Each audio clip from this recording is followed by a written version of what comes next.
Hello అండి విజ్ఞాన్ గారు.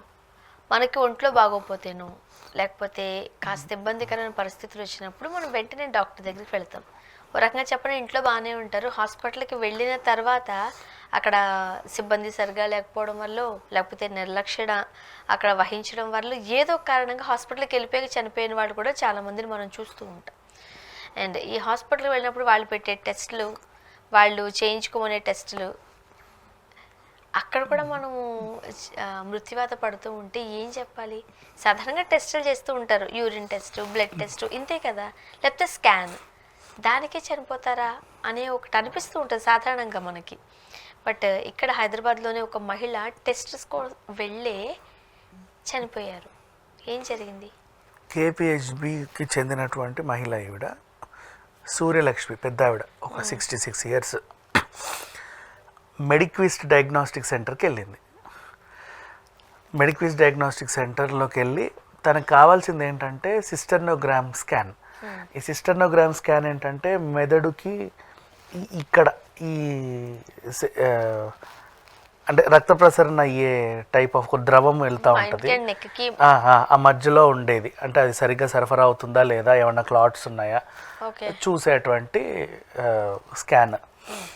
And అంటే లైక్ ఇప్పుడు మనకి సెరిబెల్లం అని ఉంటుంది కదా, సెరిబ్రోనియల్ ద్రవం ఉంటుంది దాంట్లో. ఆ ప్రసరణ సరిగ్గా దాని లేక కొంతమంది జివ్వు అంటూ ఉంటుంది కదా అప్పుడప్పుడు, ఆ టైప్ ఆఫ్ సిమ్టమ్స్ ఉంటే వెళ్ళింది. ఈ స్కాన్ ఎందుకు చేపిమంటారు డాక్టర్స్ అంటే, ఏమైనా బ్రెయిన్లో ఏమైనా క్లాట్ అయిందా, బ్లడ్ క్లాట్స్ ఏమైనా అయ్యాయా, లేదంటే ఏమైనా చిన్న ట్యూమర్ సెల్స్ ఏమైనా డెవలప్ అయ్యాయా, ఇలాంటిది చాలా సెన్సిటివ్. స్కాన్కి వెళ్ళంటే మనకి ఆ సౌండ్స్ వస్తాయి కదా, అల్ట్రాసోనిక్ సౌండ్స్, భరించలేని సౌండ్స్ వస్తాయి. మనం ఇప్పుడు అందులోకి వెళ్ళినా కూడా అరగంట సేపు మనల్ని స్కాన్ చేసినా సౌండ్స్ బోల్డ్ సౌండ్స్ వస్తాయి. చెవులకు ఏదో పెడతారు, ఇక అంతే, మనం అలా ఉండాలి కాసేపు భరిస్తూ. ఈవిడకి ఏంటంటే ఆ సౌండ్స్తో భరించలేక మళ్ళీ ఏమైనా ఇద్దా అనేసి ఆ కాసేపు ఎనిస్థీసియా ఇస్తారు. ఎనిస్థీసియా ఇస్తారు బేసికలీ. టెస్ట్లకి ఇస్తారా? ఈ స్కాన్కి అది అవసరం. అది కాస్త పెయిన్ఫుల్ అయితే, పెయిన్ఫుల్ కాదు, ఇట్లా ఉంటుంది కదా, దానికి స్కాన్ చేసేటప్పుడు భరించలేము సౌండ్. సో అందుకని చెప్పి ఇస్తారు. అంటే మళ్ళీ ఆ సౌండ్స్ వల్ల దానికి ఇంకా కొత్త ఎఫెక్ట్ ఏం రాకూడదు కదా, అలా. సో ఇట్లాంటి సిట్యువేషన్లో ఎనిస్థీసియా ఇస్తే ఇవ్వాల్సిన మోతాదు కంటే ఎక్కువ ఇవ్వడం వల్ల ఆవిడ అలాగే చనిపోయింది. అయ్యా, బ్రెయిన్కి సంబంధించింది కాబట్టి, చాలా సెన్సిటివ్ కాబట్టి ఏదో పెద్ద హాస్పిటల్లో చూపించుకుంది. ఆ పెద్ద హాస్పిటల్ మంచి డయాగ్నోస్టిక్ సెంటర్స్కి వెళ్ళి రామ్మా అంటే మెడిక్విస్ట్ మంచి ఛార్జీలే చేస్తారు మా. ఇలాంటి వాటికి యాక్చువల్గా చెప్పండి డాక్టర్సే రిఫరెన్స్ ఇస్తూ ఉంటారు. మనం కొన్ని హాస్పిటల్స్కి వెళ్ళినప్పుడు వాళ్ళే ఏ స్కాన్ సెంటర్కి వెళ్ళాలి అనేది వాళ్ళే రిఫర్ చేస్తుంటారు, అక్కడే చేయించుకోవాలి కూడా. మనం వేరే దగ్గరికి వెళ్ళినా లేదు ఈ మిషనరీ సరిగ్గా లేదు, ఇక్కడ ఇంకో దగ్గరికి వెళ్ళండి, మేము చెప్పిన దానికి వెళ్ళండి అనే సందర్భాలు కూడా మనం చూస్తూ ఉంటాం. పెద్ద పెద్ద డయాగ్నోస్టిక్ సెంటర్స్ ఉన్నాయి సిటీస్లో, పెద్ద మంచివే. అవును, మనం పేర్లు తీయలేములే కానీ, పేర్లు వద్దు కానీ మంచివి ఉన్నాయి. ఇప్పుడు ఇక్కడ ఇన్సిడెంట్ జరిగింది కాబట్టి మెడిక్విస్ట్ గురించి చెప్పా, బట్ మంచి డయాగ్నోస్టిక్ సెంటర్స్ ఉన్నాయి. వాటిలోకి వెళ్ళినప్పుడు పాపం ఈవిడికి అదేంటో అక్కడికి వెళ్ళి చచ్చిపోతానని ఈవిడ అనుకోలే. మొత్తానికైతే ఈ డయాగ్నోస్టిక్ సెంటర్స్లో ఈ మధ్య కాలంలో ఏం జరుగుతున్నాయంటే, బ్లడ్ టెస్ట్లకి వీటికి ఎవరిని పడితే వాడిని పెట్టేస్తున్నారు. యాక్చువల్గా నీకు ఎనిస్థీసియా ఇవ్వాలి అంటే ఒక సర్టిఫైడ్ డాక్టర్ ఉండాలి, ఒక సర్టిఫైడ్ సర్జన్, తనకి ఏదో బాగా అవగాహన ఉన్నట్టు, అంటే లైక్ హైలీ ఎడ్యుకేటెడ్ వాళ్ళే ఉండాలి. ఇంకా చెప్పాలంటే నువ్వు అంతా ఇది పెట్టుకున్నప్పుడు ఆ డాక్టర్స్ని పెట్టుకోవాలంటే వీళ్ళు లక్షల్లో ఇవ్వాలి. దీనికే కదా అని చెప్పేసి, అంటే నీకు ఒకటి చెప్తా విను, ఇంజనీరింగ్ చేసిన వాడు రిపేర్లు చేస్తాడు, ఐటీఐ చేసినాడు రిపేర్లు చేస్తాడు, ఆ డిఫరెన్స్ ఉంటుంది కదా. ఇక్కడ కూడా ఏంటంటే ఆ ఎంబీబీఎస్ పక్క చదివి ఫారిన్లో ఎంఎస్ చదివిన సర్జన్లని కంటే లోకల్లో ఇప్పుడు అమీర్పేట్ ట్రైనింగ్ సెంటర్స్లో నేర్చుకున్న వాళ్ళకి కూడా జాబులు ఇచ్చేస్తున్నారు. అట్లీస్ట్ నర్సింగ్ తెలిసిన వాళ్ళకన్నా పర్ఫెక్ట్గా ఇంజెక్షన్ వేయడం తెలుసు. ఈ మధ్య అలా ఉండట్లా, ఎవరిని పడితే వాళ్ళని. ల్యాబ్ టెక్నీషియన్ అంటాడు, వాడు ఏంటో ఎవడో తెలియదు. ల్యాబ్ టెక్నీషియన్ కోర్స్ ఎంత అమ్మా, 2 నెలలు అంతే. 2 నెలలు చేసుకుంటే ఒక 10,000 పడితే నీకు సర్టిఫికేట్ ఇచ్చేస్తాడు, నువ్వు ల్యాబ్ టెక్నీషియన్ అని వెళ్ళిపోతావు. ఇట్లాంటి వాళ్ళు ఉన్నారు చాలామంది. సో ఎంత మోతాదులో ఇవ్వాలి ఆవిడకున్న ప్రాబ్లంకి తెలియక వాళ్ళు అలా ఇవ్వడంతో మహిళ ప్రాణం పోయింది.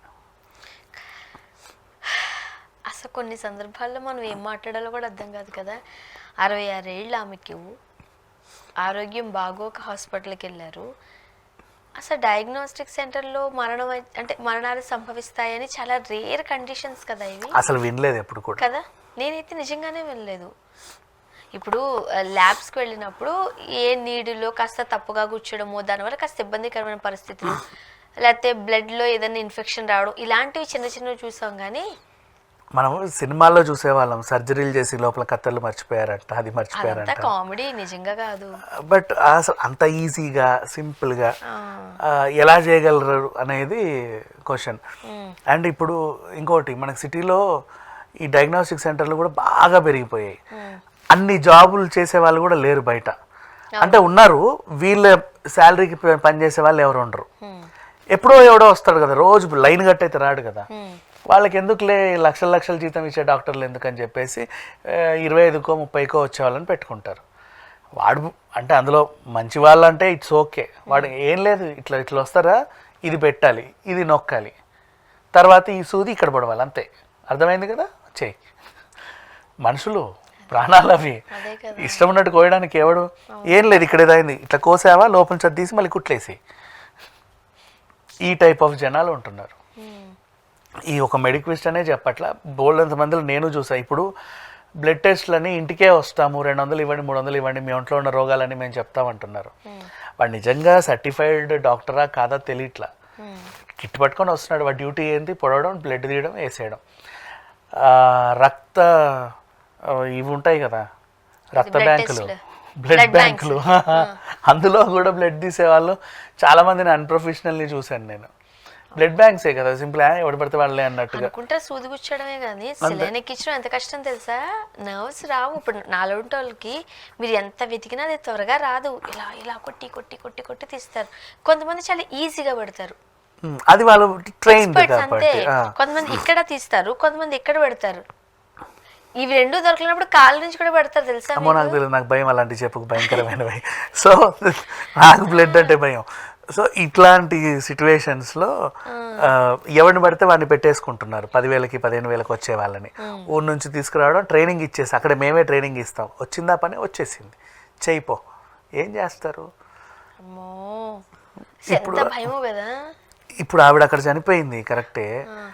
అండ్ నెక్స్ట్ ఏంటంటే ఆవిడకున్న సిచ్యువేషన్, ఇప్పుడు నీకు ఆ స్కాన్ కావాలి, నీ దగ్గరకు వచ్చిన పేషెంట్కి ఇంకేమేమి జబ్బులు ఉన్నాయో, అనెస్థీసియా ఇస్తే ఆవిడ బతుకుద్దో లేదో, ఇది ఇవ్వచ్చో అది ఇవ్వలేదో, లేకపోతే ఏం తినొచ్చిందో ఏమీ తెలియదు. నీకు ఒక సినిమా ఉంది, అంకుర్ సురానా మర్డర్ కేస్ అని, హిందీలో ఒక సినిమా ఉంటుంది.